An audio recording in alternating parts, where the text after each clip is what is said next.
হ্যাঁ বাবু, সবাই তৈরি আছো নিশ্চয়ই। আমরা হাইড্রোজেনের আজকে সেকেন্ড ক্লাস। বোর্ডে সুন্দর করে হাইড্রোজেন পারঅক্সাইডের ছবি এঁকে রেখেছি। একটা গ্যাসীয় দশায়, একটা কঠিন অবস্থায়, খোলা বইয়ের মতো স্ট্রাকচার। তবে পারক্স বন্ধন আছে, ভালো করে দেখো, খেয়াল করে। দুটো অক্সিজেন পাশাপাশি অবস্থায় রয়েছে, এটার নাম পারক্স বন্ধন। এই হাইড্রোজেনটা এই পাশে, আবার এই হাইড্রোজেনটা এই পাশে এঁকেছি, খোলা বইয়ের মতো দেখতে হয়েছে। এই বন্ড অ্যাঙ্গেলগুলো একটু মনে রাখতে হবে। বলা যায় কি, যদি কোশ্চেন পেপারে একটা এমসিকিউ অথবা কোনোভাবে এটা ঢোকানোর চেষ্টা করে, তখন তো জানা থাকতেই হবে, নাহলে তো মুশকিল, বোঝোই তো সব। আচ্ছা, তার জন্যই প্রথমেই আমরা হাইড্রোজেন পারঅক্সাইড ভালো করে এঁকে রেখেছি।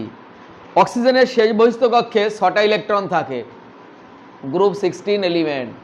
Oxygen, sulphur, selenium, tellurium, polonium. Oxygen, sulphur, selenium, tellurium, polonium. Oxygen group 16 elements, পর্যায় সারণীতে 16 নম্বর শ্রেণীতে।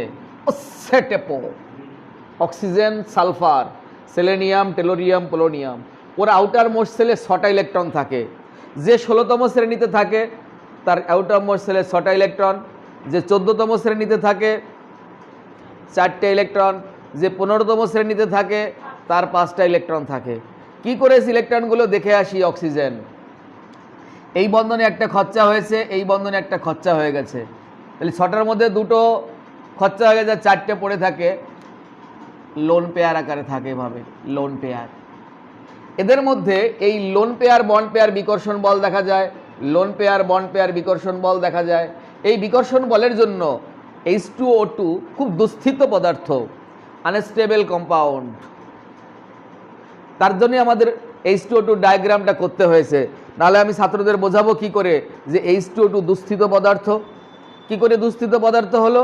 লোন পেয়ার সাথে বন্ড পেয়ারে যখন বিকর্ষণ বল হয়, কন্টিনিউয়াস হতে থাকে, এক জায়গায় হলে তো হতো, এর সঙ্গে এর হয়, এর সঙ্গে এর হয়। এখানেও লোন পেয়ার আছে, এর সঙ্গে এর হয়, আবার এর সঙ্গে এর হয়। এত বিকর্ষণ বল হাইড্রোজেন পারঅক্সাইড আর নিতে পারে না, তাই আনস্টেবল হয়ে যায়। কোথাও রাখলি পরে ফুরফুর ফুরফুর করে অক্সিজেন বার করতে থাকে।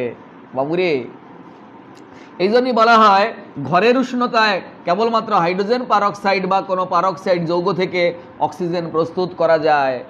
সেটা হচ্ছে, যদি তুমি হাইড্রোজেন পারঅক্সাইড এমনিভাবেই রাখো, ও কন্টিনিউয়াস অক্সিজেন বার করতে থাকবে, অক্সিজেন প্রডিউসিং হবে। কোনো টেম্পারেচার দিতে হবে না, কোনো রিয়েজেন্ট দিতে হবে না, শুধু হাইড্রোজেন পারঅক্সাইডকে রেখে দেবে, কন্টিনিউয়াস অক্সিজেন দান করতে থাকবে। এই কারণে বলা হয় কি করে তুমি ঘরের উষ্ণতায় অক্সিজেন প্রিপারেশন করতে পারবে।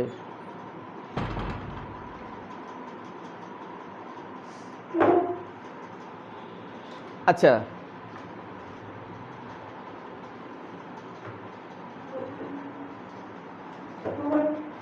অক্সিজেন গ্রুপ 16 এলিমেন্টস, ওর সর্বোচ্চ জারণ সংখ্যা +6 হওয়ার কথা ছিল, কিন্তু অক্সিজেনের সর্বোচ্চ জারণ সংখ্যা +2, তার বেশি আর হয় না।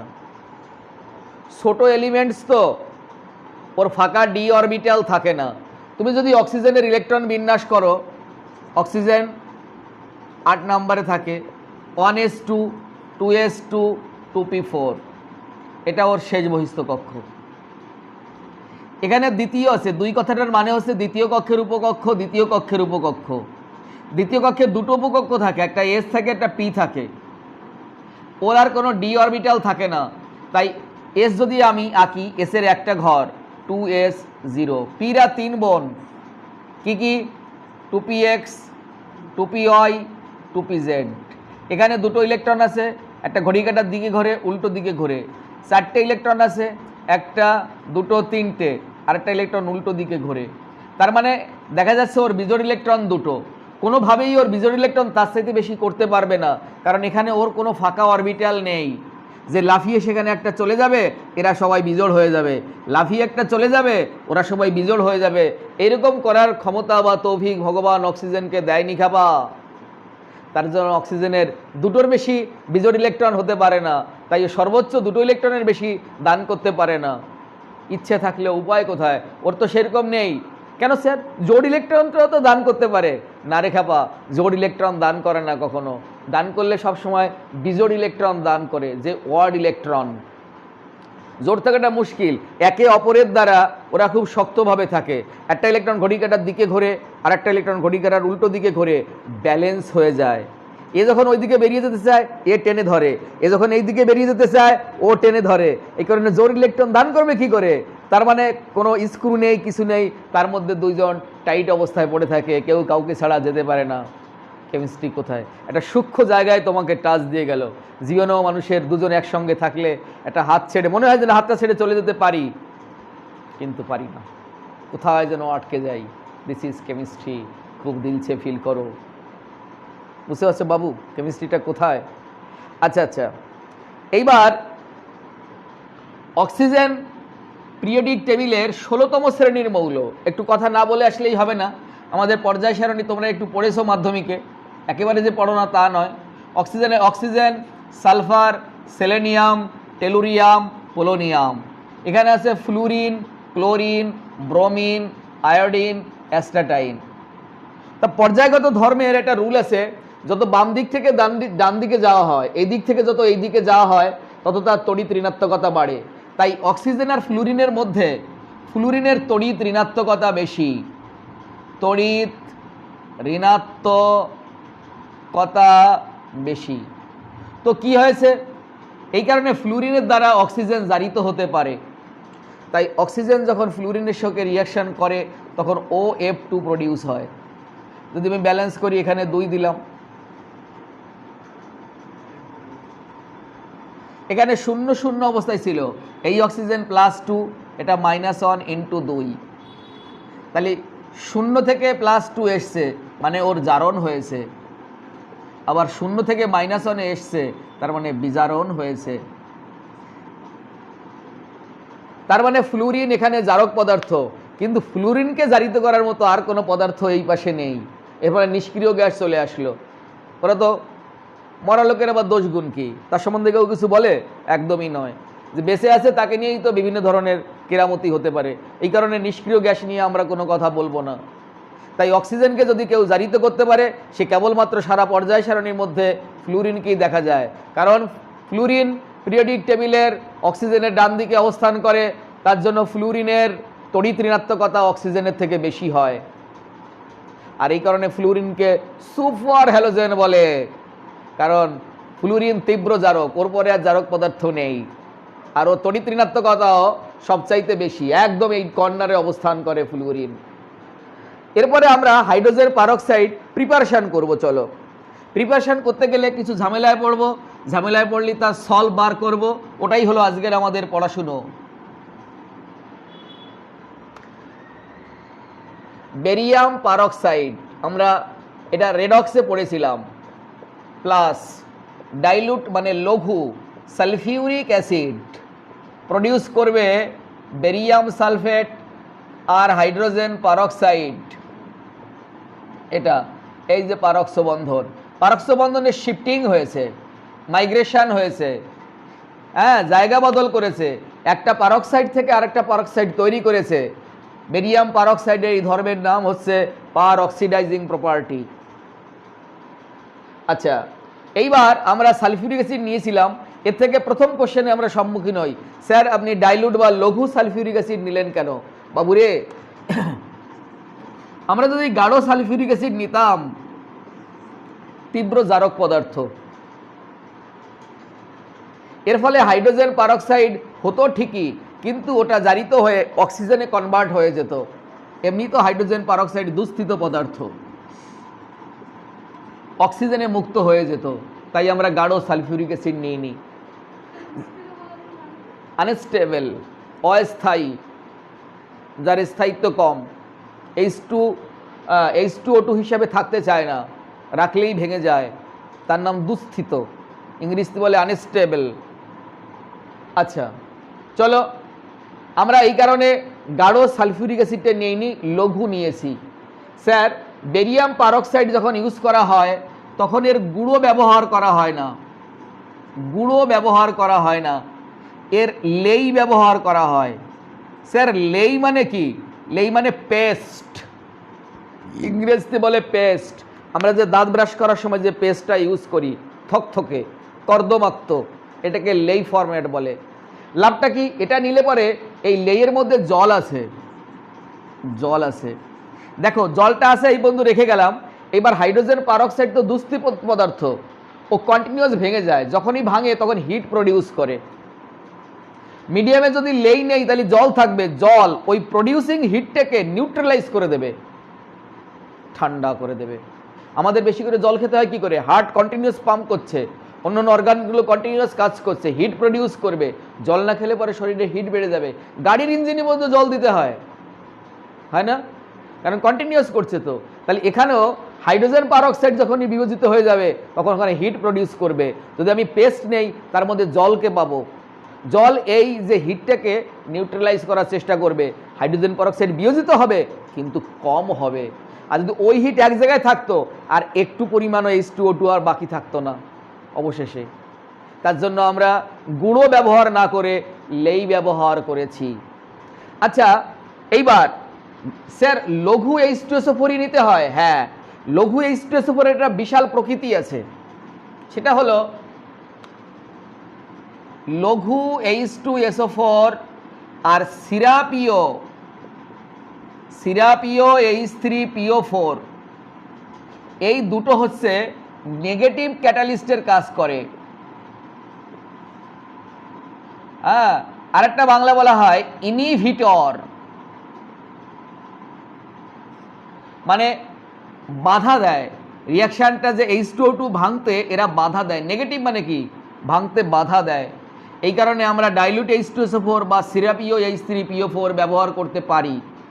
এর মধ্যে একটা প্রশ্ন, দুজনের মধ্যে কোনটা বেটার? সিরাপীয় ফসফরিক অ্যাসিড। সিরাপীয় ফসফরিক অ্যাসিড আর লঘু সালফিউরিক অ্যাসিডের মধ্যে একটা গুণ কমন আছে, নেগেটিভ ক্যাটালিস্ট। কিন্তু সিরাপীয় ফসফরিক অ্যাসিডের মধ্যে একটা এক্সট্রা গুণ আছে, ভারী ধাতুর অশুদ্ধিগুলোকে দ্রবণ থেকে লাথি মেরে বার করে দেয়। এটা সুবিধা, যেটা H2SO4 পারে না। এই কারণে সিরাপীয় ফসফরিক অ্যাসিড আমরা ইজিলি ব্যবহার করতে পারি এবং আমাদের সুবিধাটা বেশি। কাজ দণ্ড দিয়ে অনবরত নাড়তে হয় কেন? মাকে জিজ্ঞেস করবে, ভালো বলতে পারবে। মা বিশেষ করে পায়েস রান্না করার সময় খুন্তি দিয়ে নাড়তে থাকে, মাংস কষানোর সময় বারবার নাড়তে থাকে, কারণ একটু নাড়া দেরি হলেই ওটা লেগে যাবে কড়ার সাথে। জল কম থাকে তো, মাংস যখন কষায় জল কম থাকে, পায়েস যখন তো ক্ষীর মতো তো একটু হয়, বেশ কিরকম বলে লেই মতো টাইপের হয়, তো ফট করে লেগে যেতে পারে, মুশকিল। এখানেও ঠিক ওরকম একটা কারণ আছে। কাজ দণ্ড দিয়ে অনবরত না নাড়লে লঘু সালফিউরিক অ্যাসিড সব জায়গায় সমানভাবে মিশবে না। যেখানেই H2SO4 না পৌঁছাবে সেখান থেকেই বিয়োজিত হওয়া শুরু করবে। তার জন্য ভয়ে আমরা কাজদণ্ড দিয়ে অনবরত নাড়তে পারি। ঠিক একই কারণে বিক্রিয়া শেষে, বিক্রিয়া যখন করে ওরা হিসাব করে এটা একটু বেশি নিতে হয়, এর তুলনায় এটা একটু কম নিতে হয়। স্যার মাপে বেশি কম? না না না, ধরো রিয়াকশানে ব্যালেন্স করার সময় এর 10 গ্রাম লাগে, এর 5 গ্রাম লাগে, চালাকি করে এটার 5 গ্রাম নিল, এর 9 গ্রাম নিয়ে নিল। লাভটা কি? বিক্রিয়া শেষে সামান্য উদ্বৃত্ত H2SO4 থেকে যাবে।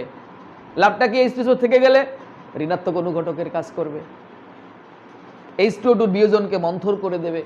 তাহলে H2O2 বাঁচানোর জন্য কত ফন্দি ফিকি রাখা হচ্ছে। বিক্রিয়া শেষে সামান্য পরিমাণ H2SO4 রেখে দিতে হয়। আমরা ডাইলিউট H2SO4 ব্যবহার করেছিলাম, কাজ দণ্ড দিয়ে অনবরত নাড়তে হয়। এটার গুঁড়োর পরিবর্তে লেই ব্যবহার করি প্রত্যেকটা জায়গায় হাইড্রোজেন পারঅক্সাইড বাঁচানোর জন্যই।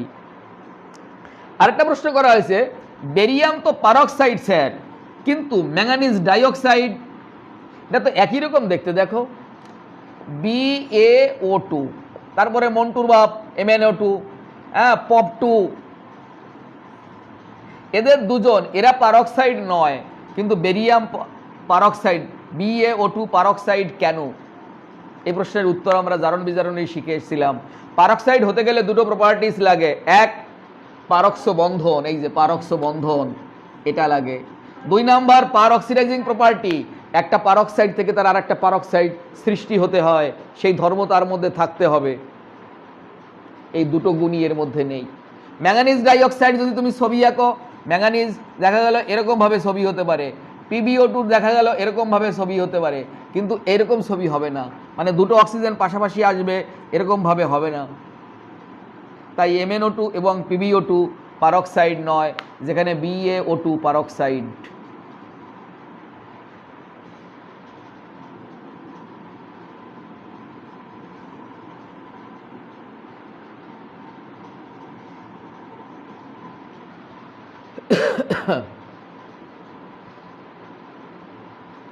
জল সম্বন্ধে একটা কোশ্চেন দিয়েছিলাম, জলকে সর্বজনীন দ্রাবক বলা হয়, সর্বজনীন দ্রাবক বলা হয়।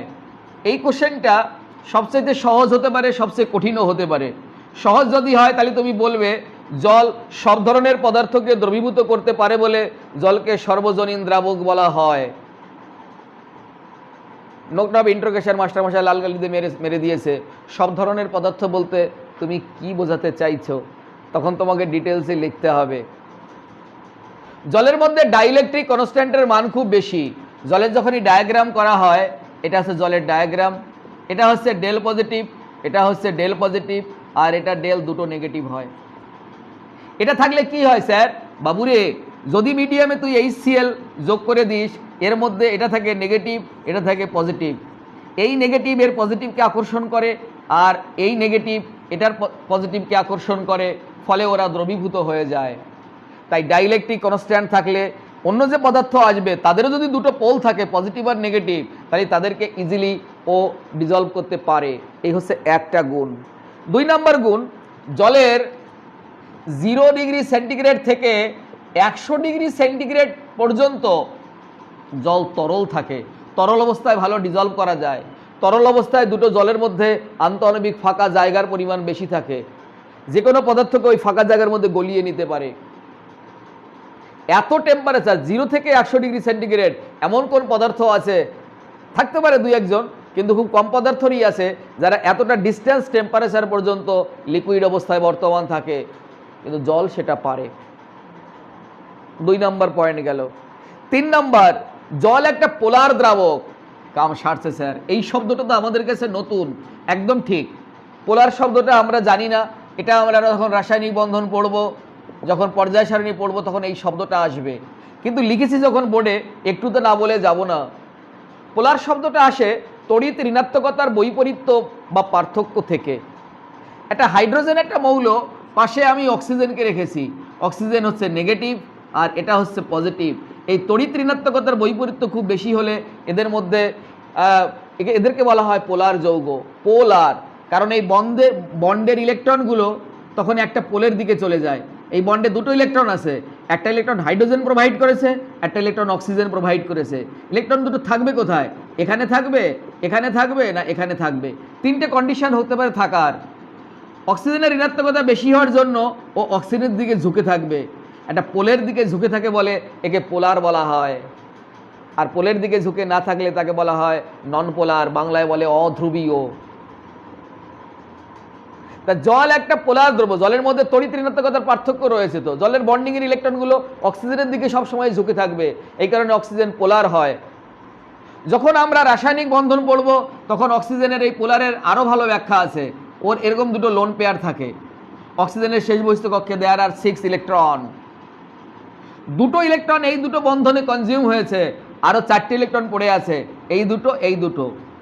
এরা পেয়ার অবস্থায় আছে, কিন্তু কারো সঙ্গে বন্ডিং করার সৌভাগ্য ওদের হয়নি, তাই ওদেরকে বলা হয় লোন পেয়ার। অ্যালোন শব্দটা থেকে লোন কথাটা এসছে, LONE স্পেলিং। লোনলিনেস, অ্যালোন একাকী। হ্যাঁ, আচ্ছা, বাংলায় কারণে বলা হয় নিঃসঙ্গ মুক্ত জোড় ইলেকট্রন, কারো সঙ্গ পায়নি, লোনলিনেস ফিল করছে বসে। এরা দুজন আছে কিন্তু কারো সঙ্গে সঙ্গ দিতে পারেনি, আমরা একটু ঢেকে রেখেছি এরকম ভাবে।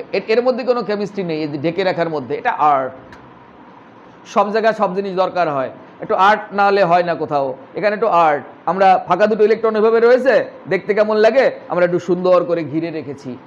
এইবার কি হয়, হাইড্রোজেন পজিটিভ বলে এর দিকে ইলেকট্রনকে ঠেলে, এর দিকে ইলেকট্রন ঠেলে।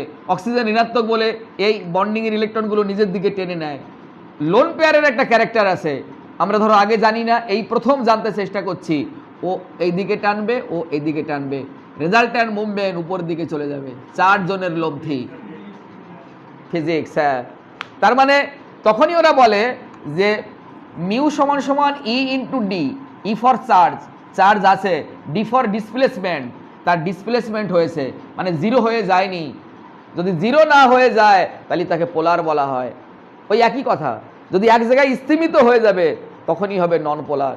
জীবনে সবসময় পোলার থাকবে, মুভমেন্ট থাকবে সব কাজে, কোনোদিন যেন কোনো অবস্থায় শূন্য না হয়ে যাও। কম হোক, এক হোক, তাই হোক, একের পরে 2 হতে পারে। এই কারণে আমরা কোথাও গেলে আগে ব্যাচ সৃষ্টি করার সময় আমরা চাইতাম অন্তত 2 জন বা 1 জন স্টুডেন্ট হোক। একজন হলে কি হয়, পরের দিন আরেকজন ফোন করলে আমি বলতে পারি হ্যাঁ হ্যাঁ আমি পড়াই, ওখানে আমার একজন স্টুডেন্ট আছে, তুমিও আসো। আর যদি আমার শূন্য থাকে তাহলে প্রথম জনকে কি বলবো, না আমার তো ওখানে ছাত্রপত্র নেই, তুমি তখন ও ভাববে কি স্যারের তো ছাত্রপত্রই নেই, কোথায় পড়তে যাব। শূন্য যেন জীবনে না হয়, শূন্য হলেই মুশকিল। ডি যেন কখনো ডিসপ্লেসমেন্ট যেন থাকে। তাই জল একটা পোলার, কেমিস্ট্রির একটা মানে লক্ষ্য কথার এক কথা, সেম লাইক সেম। পোলার দ্রাবক পোলার সলিউটকে ডিজলভ করে, যারা পোলার তারা পোলারকে দ্রবীভূত করে, যারা নন পোলার তারা নন পোলারকে দ্রবীভূত করে, যারা অর্গানিক তারা অর্গানিককে দ্রবীভূত করে, যারা ইনঅর্গানিক তারা ইনঅর্গানিককে দ্রবীভূত করে। হাতে আলকাতরা বা কাঁঠালের আঠা লাগলে জল দিয়ে ঘষাঘষি করলে ওঠে না, তেল লাগাতে হয়। আলকাতরা বেলায় কেরোসিন তেল। কেমিস্ট্রি শেখো, কারণ আলকাতরা হোক কাঁঠালের আঠা হোক এটা অর্গানিক, ইনঅর্গানিক লাগালে উঠবে কি করে খাবা। তাহলে জলের এতগুলো প্রপার্টি, জলের ডাইলেকট্রিক কনস্ট্যান্ট বেশি, জল বেশি উষ্ণতা পর্যন্ত তরল থাকতে পারে, জল একটা পোলার দ্রাবক, এতগুলো বৈশিষ্ট্য থাকার জন্য জল বিভিন্ন ধরনের পদার্থকে দ্রবীভূত করতে পারে, পোলারকেও পারে নন পোলারকেও পারে। এছাড়াও জলের মধ্যে হাইড্রোজেন বন্ধন দেখা যায়, সেটা আবার কি স্যার? হ্যাঁ বলে দিচ্ছি, এটাও আমাদের সব বন্ডিংয়ে আছে। বন্ডিং কনসেপ্ট যখন পড়বো তখন আরও ক্লিয়ার হবে। একটু যখন আসছে না বললেই হবে না। এই একটা জলের অণু, পাশে থেকে আরেকজন এসছে, এই সেপ এসছে, এইভাবে লিখলাম এই সেপকে। এদের মধ্যে এক ধরনের আকর্ষণ বল দেখা যায়, এর নাম হাইড্রোজেন বন্ধন। দুটো আলাদা অণুর মধ্যে হচ্ছে, সেটা এটাও এখানে হতে পারে, মানে দুটো বডির মধ্যে হচ্ছে, তাই এটার নাম আন্ত। আন্ত মানে আলাদা দুটোর মধ্যে। আন্তর্জাতিক, দুটো ভিন্ন দেশের সাথে বোঝা হয়েছে। নিজ দেশের মধ্যে যখন প্লেনটা যায় বলে অন্তর্দেশীয়। ইন্টার স্কুল টুর্নামেন্ট মানে আমাদের স্কুলের সাথে তোমাদের স্কুলের প্রতিযোগিতা হবে, আর আমাদের স্কুলের মধ্যে যদি 9-এর সাথে 7-এর হয়, 7-এর সাথে 8-এর হয়, তাহলে তার প্রতিযোগিতার নাম ইন্ট্রা অন্ত স্কুল টুর্নামেন্ট। কি বলে তখন? অন্ত স্কুল। আর যদি তোমাদের স্কুলের সাথে আমাদের স্কুলের হয় তাহলে আন্ত। তাহলে এদের সাথে যখন এর বন্ডিংটা হবে, এই ডট ডট দেওয়া হয়, তখন বলা হয় আন্ত। কি বন্ধন হয়েছে? হাইড্রোজেন বন্ধন, তার নাম আন্ত আণবিক হাইড্রোজেন বন্ধন। জল ফাঁকা পেলে নেগেটিভ মৌল পেলে এরকম সুন্দর অ্যাট্রাকশন করে, এত স্বভাব জলের ভালো। এই কারণে জল সব ধরনের পদার্থকে দ্রবীভূত করতে পারে বলে জলকে সর্বজনীন দ্রাবক বলা হয়। এটা ডট ডট। হ্যাঁ, ওজন প্রস্তুতি করার সময় নিঃশব্দে বিদ্যুৎক্ষরণ করতে হয় কেন? ওজন আরো দুস্থিত পদার্থ। O3টা ভেঙে যায়, এটা অক্সিজেন, এটা জায়মান অক্সিজেন। হাইড্রোজেন পারঅক্সাইড এবং ওজন দুটোই এই জায়মান অক্সিজেন প্রডিউস করতে পারে। তার জন্য যে কোনো রঙিন বস্তুকে প্লাস জায়মান ওরা বর্ণহীন করে দেয়। একে বলা হয় ব্লিচিং প্রপার্টি। যেমন মুখে আমরা ব্লিচ করি, কালো মুখটা ফর্সা হয়ে যায়, মানে যে কালারটা ছিল কালারটাকে ফেড করে দেয়, এটাও ব্লিচিং। যে কোনো কালার জিনিসকে যদি আমরা এই সমস্ত বর্ণ সদ্য প্রস্তুত অক্সিজেনের মধ্যে দিয়ে চালনা করি তাহলে সেই জিনিসও কালারটা ফেড হয়ে যেতে পারে। একে বলা হয় বিরঞ্জন ক্রিয়া বাংলাতে, ইংলিশে বলা হয় ব্লিচিং প্রপার্টি। এগুলো ওজন পারে, এগুলো হাইড্রোজেন পারঅক্সাইড পারে। আর নিঃশব্দে বিদ্যুৎক্ষরণ O3 এতটাই দুস্থিত পদার্থ, সাউন্ডেও ভেঙে যায়। তাই দুটো যখনই আমরা এখানে দুটো দ্বার রাখবো, তড়িৎ দ্বার, ক্যাথোড আর অ্যানোড রাখবো, তখন এদের মধ্যে বিদ্যুৎক্ষরণ হওয়ার সময় শব্দ হয়। শব্দ যাতে না হয় তার জন্য অন্য কোনো প্যারামিটার যোগ করে রাখা হয়, যেন সাইলেন্টলি ডিসচার্জ, ইলেকট্রনটা যাবে যেন কোনো শব্দ না হয়। আপনার সোনামণির ত্বক এত তুলতুলে যে কোনো কিছুর স্পর্শ তার কাছে রুক্ষ হতে পারে। কোথায় নেই কেমিস্ট্রি, সুযোগ পেলেই ঢুকে পড়ছি আমরা বিভিন্ন জায়গায়। শব্দতে অতিরিক্ত ভেঙে যাবে খাবা, তুমি এমনভাবে বিদ্যুৎকরণ করো যেন শব্দ না হয়, কারণ অথরি এতটাই দুঃস্থিত পদার্থ। বুঝতে পারছো ব্যাপারটা? আজকের ক্লাস আমাদের এ পর্যন্তই, এ পর্যন্ত ছিল। ভালো করে লিখে পড়ে একদম পরের দিন তৈরি হয়ে আসবে। ছোট্ট নাটক এখানেই শেষ হয়ে গেল।